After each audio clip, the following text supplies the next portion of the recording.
when you look back at the final chapter of Edge's WWE story, it already feels like one of those moments that wrestling fans will debate for years. Not because it was controversial in the ring, but because of everything surrounding it that only came to light later. On paper, it was Sheamus standing across from Edge in Toronto on SmackDown in August 2023. A symbolic passing of the torch moment in front of a Canadian crowd that treated every second like history unfolding in real time. But what Sheamus has now revealed changes the way that match is remembered, because according to him, he wasn't even supposed to be there in the first place. In a recent conversation on Off the Ball, Sheamus opened up about how his name only entered the picture later in the planning process. The original direction, at least at one stage, Backstage, was for Damian Priest to be the one standing in Edge's final WWE match. That alone adds an entirely different layer to the story, because Priest is not just another talent on the roster. He is one of the wrestlers heavily influenced by Edge's modern character work and faction-building era. In many ways, Priest represents the kind of evolution Edge helped shape before stepping away from WWE full-time. The idea of mentor and protege closing out that chapter together makes perfect sense from a storytelling standpoint, especially for a company that loves symbolic endings. But as Sheamus explained, plans shifted somewhere along the way, and even those involved didn't fully understand why. That uncertainty is very WWE, where creative decisions often evolve behind the scenes without ever reaching the talent in full detail. What makes it more interesting is that at the time the match was finalized, nobody was even fully aware it would be Edge's last WWE match. His contract still had time left, and there was always an assumption internally that more appearances could happen before any real farewell. That uncertainty created a unique kind of energy around the match, because instead of a heavily promoted retirement bout, it became something more organic, almost accidental in its significance. So when Sheamus finally stepped into that role, it wasn't built as the final farewell of Edge, but rather as a major SmackDown attraction in Toronto. And yet, once the bell rang, the atmosphere told a different story. Toronto. Crowds are always emotionally charged when it comes to Canadian wrestling legends. But this one reportedly went to another level entirely. Edge, real name Adam Copeland, was performing in front of his home audience, with Beth Phoenix and their daughters in attendance, adding a deeply personal dimension to everything happening inside the ring. It was no longer just a match. It was a family moment, a hometown tribute, and unknowingly, a closing statement on a WWE career that had already defined multiple eras. Sheamus also pointed out something that fans often forget when looking back at these matches. P and Edge had never faced each other one-on-one before that night. In a roster overlap that stretched across decades, injuries, returns, and different brand eras, their paths had never truly collided in a singles setting. That fact alone gave the match an unpredictable edge, because both men were stepping into unfamiliar territory against each other, relying on instinct, experience, and crowd emotion, rather than long-term rivalry storytelling.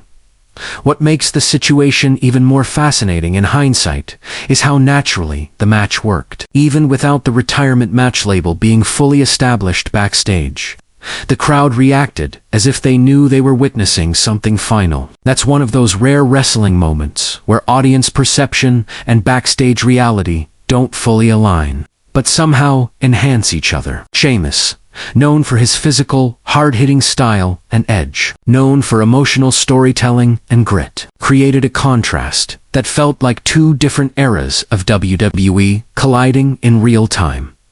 Looking at it from a broader WWE landscape perspective, the idea that Damian Priest was once considered adds another what-if scenario to modern wrestling history. Priest, who has since evolved into a major player in WWE's upper mid-card and main event orbit, would have brought a different tone to that match. With his darker, more supernatural edge during his Judgment Day phase, the storytelling could have leaned into legacy versus new darkness, a passing of the torch from one character-driven icon to another. Instead, WWE shifted directions, and the match became something more grounded, more physical, and arguably more emotionally raw.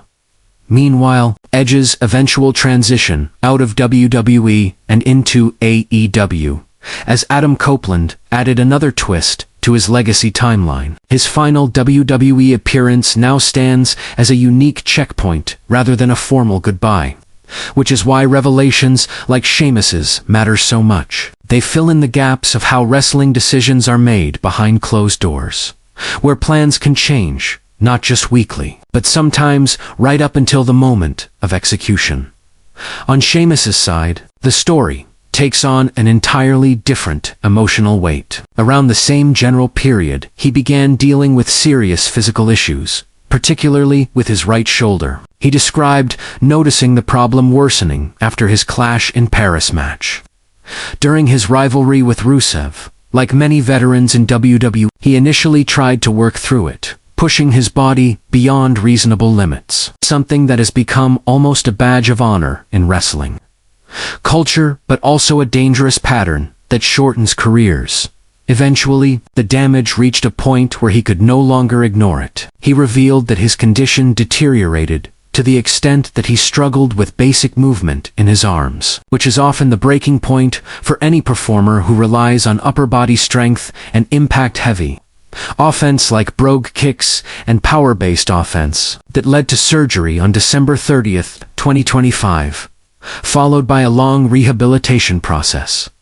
What stands out most is Sheamus's mindset through all of it. Despite the setback, there is a clear sense that he is not done with wrestling. The Celtic Warrior has always been portrayed as someone who thrives on physical warfare inside the ring, and even now, in recovery, he continues to signal that a return is not just possible, but likely. That matters in a WWE environment that is constantly reshaping itself with new stars, because veterans like Sheamus still represent a bridge between eras, much like Edge did in his final WWE moments.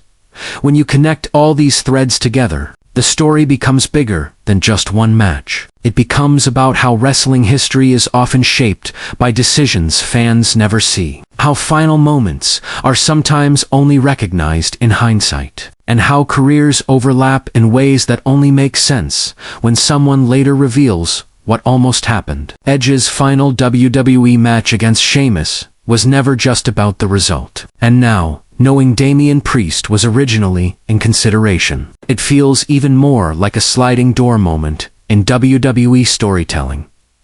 In the end, what Sheamus has shared doesn't take anything away from that night in Toronto. If anything, it adds depth to it. It reminds fans that wrestling is not just what is seen under the lights, but also the constantly shifting decisions behind the curtain, where one change can rewrite how an entire era is remembered. And for Sheamus, as he continues his recovery journey, it also reinforces something WWE fans already know well. The Celtic Warrior doesn't stay down for long, and if history is any indication, his next chapter inside the ring is far from finished.